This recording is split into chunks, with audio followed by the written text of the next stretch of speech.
तो बच्चों हम लोग आज जो ले रहे हैं वो we are discussing some tricks to solve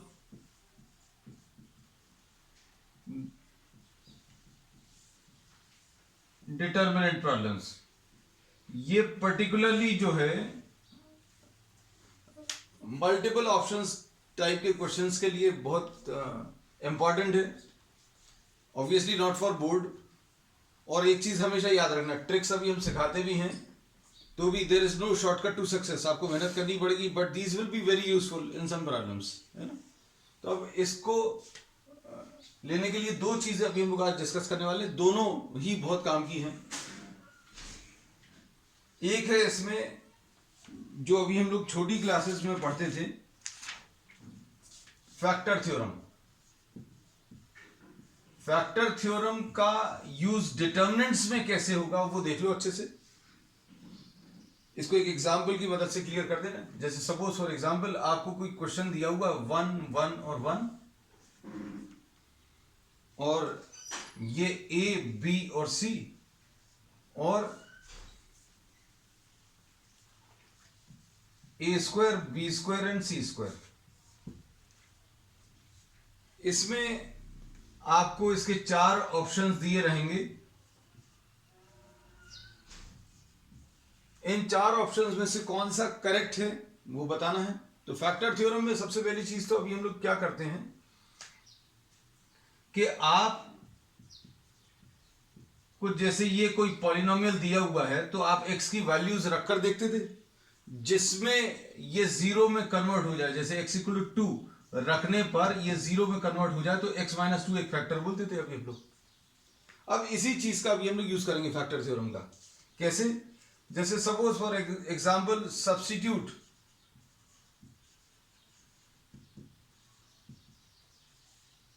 b in place of a। आप b की जगह a रख दो। b की जगह अगर a रख दें तो ये पूरे डिटर्मिनेंट में क्या होगा, 1a स्क्वायर है। b की जगह a रख दें तो 1a और a स्क्वायर आ जाएगा, 1c और c स्क्वायर आ जाएगा।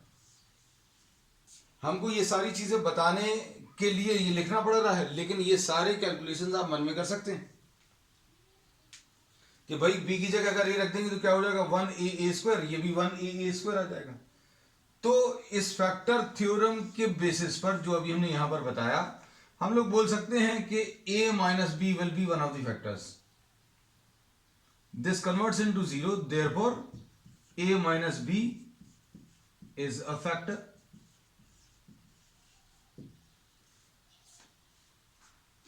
अब अगला, सपोज वी सब्स्टिट्यूट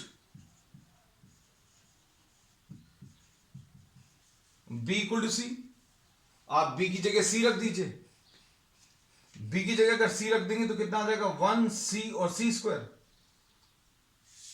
तो ये किस में कन्वर्ट हो जाएगा, ये देखो, 1a स्क्वायर, 1b, b की जगह अभी हम लोगों ने c रख दिया, 1c c स्क्वायर और 1c और c स्क्वायर। सिर्फ सब्स्टिट्यूट करके मन में सोच कर देखना है कि b की जगह अगर c रख देंगे तो क्या हो जाएगा। तो b की जगह अगर c रखेंगे तो ये फिर से 0 में कन्वर्ट हो जाएगा। क्यों? क्योंकि इसके दो कॉलम्स आइडेंटिकल हो गए। मतलब अभी हम लोग क्या कह सकते हैं, that b minus C is also factor. b minus C इसका एक फैक्टर है। और इसके बाद c की जगह a रखकर देख लो, c equal to a। c equal to a अगर रख दें, c की जगह a रख देंगे तो कितना आ जाएगा, ये 1 है, ये a है, ये a स्क्वायर। तो c minus a is also factor. तो 3 फैक्टर्स पता चल गए। अब हमें ये चीज सोचनी है कि भाई ऐसे कितने फैक्टर्स आ सकते हैं। तो ये अभी हम बता दे रहे हैं इसके बारे में एक बहुत अच्छी हिंट। क्या? कि आप इसके डायगोनल एलिमेंट्स को मल्टीप्लाई कर लो। डायगोनल एलिमेंट्स को अगर आप मल्टीप्लाई करेंगे तो जो टर्म्स आएंगे 1 इंटू बी इंटू सी स्क्वायर, ऐसा कुछ आएगा। और ये इसको अगर आप देखें तो ये 3 डिग्री टर्म्स हैं। These are 3 degree terms. कैसे? इसकी 1 डिग्री है, और इसकी 2 डिग्रीज हैं, तो डिग्रीज ऐड होकर 3 डिग्रीज आएगा। तो हम लोग इसको बोल सकते हैं कि भाई इसके जो हैं सिर्फ इतने ही से फैक्टर्स हो सकते हैं। अब अगली चीज, नियरली आधे से ज्यादा काम 70-80% पार्ट जो है आपका यहीं पर सॉल्व हो गया। तो इस ट्रिक में इतनी सारी चीजें अभी हमने लिखकर बताई हैं, वो सिर्फ समझाने के लिए। ये सारे काम जो है आपके मन में हो सकते हैं कि a minus B, B minus C, C minus A, इसके 3 फैक्टर्स आएंगे। कैसे? ए की जगह अगर b रख दें, ए की जगह अगर b रख दें तो 1b b square, 1b b square, 2 columns identical हो गए, 0 हो गए। फिर b की जगह c, b की जगह अगर c रख दें तो कितना आ जाएगा 1c c स्क्वायर, यानी ये होगी 1c c स्क्वायर, तो b माइनस सी से फैक्टर। c की जगह a, 1a a square, 1a a square. अब इसमें ये चीज जरूर अब एक प्रॉब्लम आ सकती है, क्या कि इनमें से कोई c माइनस ए है, कोई a माइनस सी ला सकता है, या a माइनस बी है, कोई b माइनस ए ला सकता है। तो अब हम लोग क्या करते हैं, इसको ऐसा बोलते हैं कि भाई इसका आंसर ऐसा कुछ तो आएगा, लेकिन यहां पर कोई नंबर भी हो सकता है। ये नंबर कई बार 2 हो सकता है, जैसे मान लीजिए 4a minus B, B minus C, C minus A, या 3, या इनमें से कोई साइन अगर अलग है या गलत है तो माइनस साइन आना चाहिए। तो इसके लिए अभी हम लोग क्या करते हैं, कहते हैं कि ये डिटर्मिनेंट की जो वैल्यू है वो ऐसी कुछ आएगी, lambda times a minus B, B minus C और सी माइनस ए।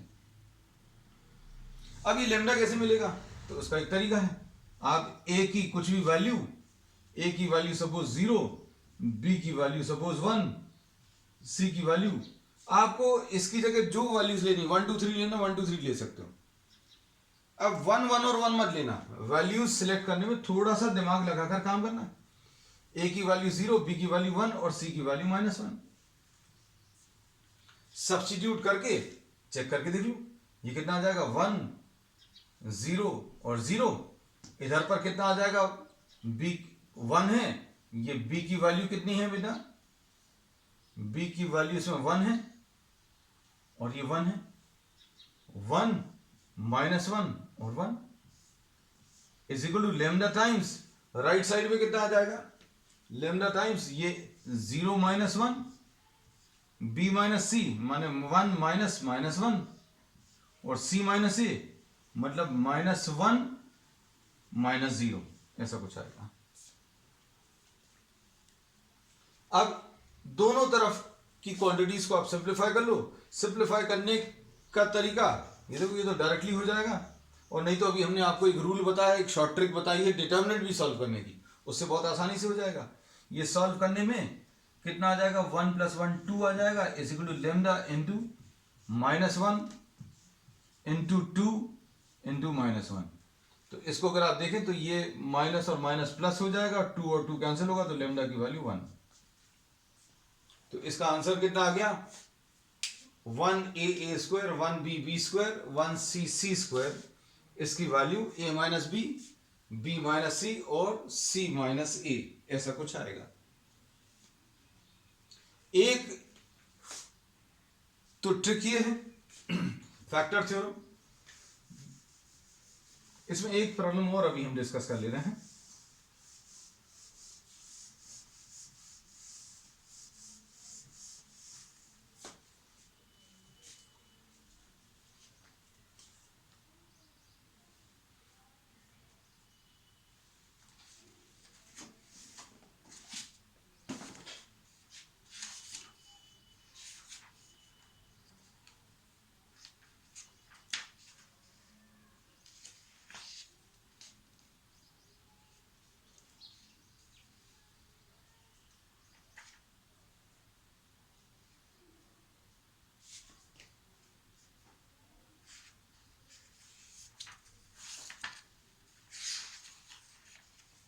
अब इसमें नेक्स्ट जो है थोड़ा सा टफ है,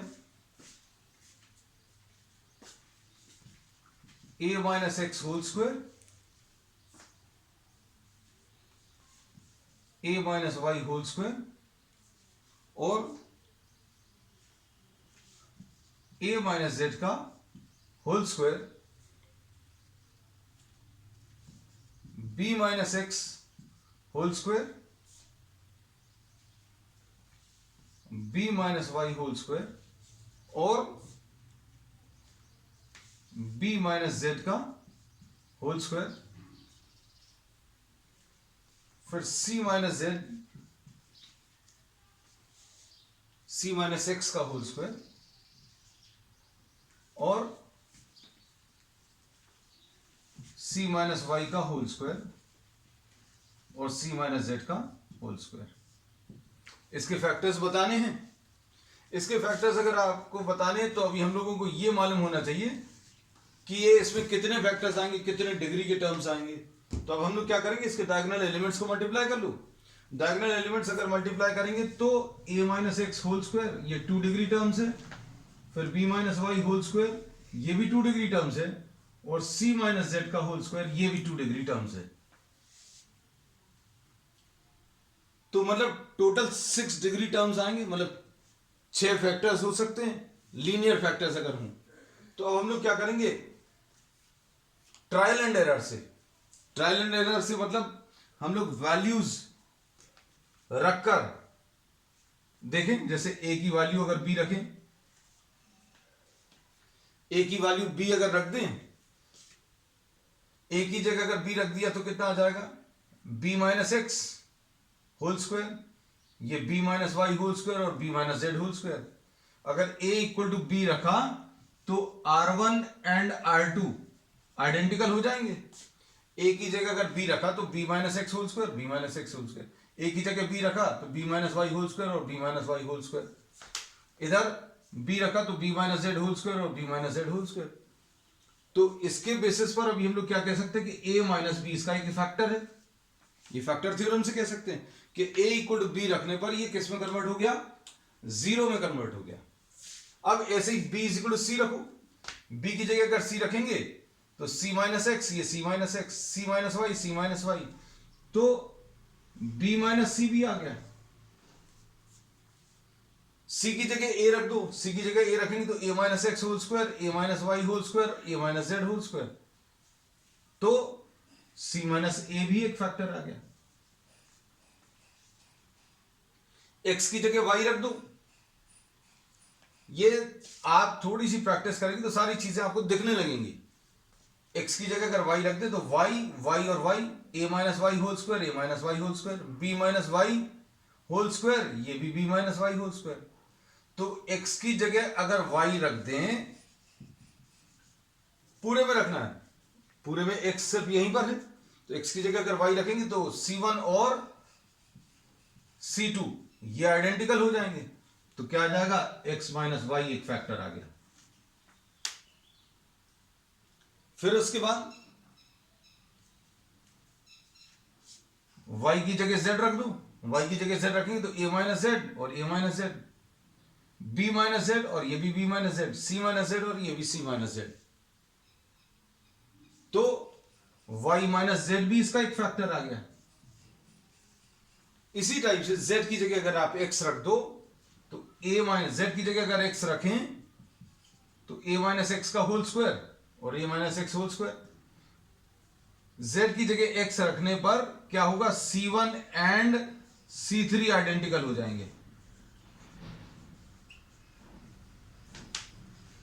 तो ये 6 फैक्टर्स आ गए। 90% ऑफ दी प्रॉब्लम जो है यहीं पर सॉल्व हो जाए। और अब इसके बाद रही बात, अगर इसको देखकर भी आपके 4 ऑप्शंस में से आंसर नहीं मिला, जिसके चांसेस बहुत कम है क्योंकि ये इतना बड़ा प्रॉब्लम है और उसका एक सिंगल लाइन में अगर आप आंसर निकाल पा रहे हैं सबसे अच्छी बात है। लेकिन किसी के मन में और ज्यादा कुछ करने का आता है कि भाई कुछ नंबर तो नहीं आ रहा था, अगर इसमें 4 आ रहा होता तो क्या करते, या 3 आ रहा होता। तो अगर कोई मल्टीपल चॉइस का इतना टफ प्रॉब्लम दिया है तो उसके 3-4 ऑप्शन सब इसी से मिलते जुलते होंगे, ये बिल्कुल जरूरी नहीं है। ठीक है, तो अब हम लोग इसमें क्या बोलते हैं कि अगर आपको इसको फिर भी अगर चेक करना है तो चेक करने का तरीका क्या है, आप इसमें x की वैल्यू 0, y की वैल्यू 1, z की वैल्यू -1, a की वैल्यू -1 B0 C1, ऐसी कुछ वैल्यूज ले लो। ये वैल्यूज दोनों तरफ सब्स्टिट्यूट करके सॉल्व करके देख लो।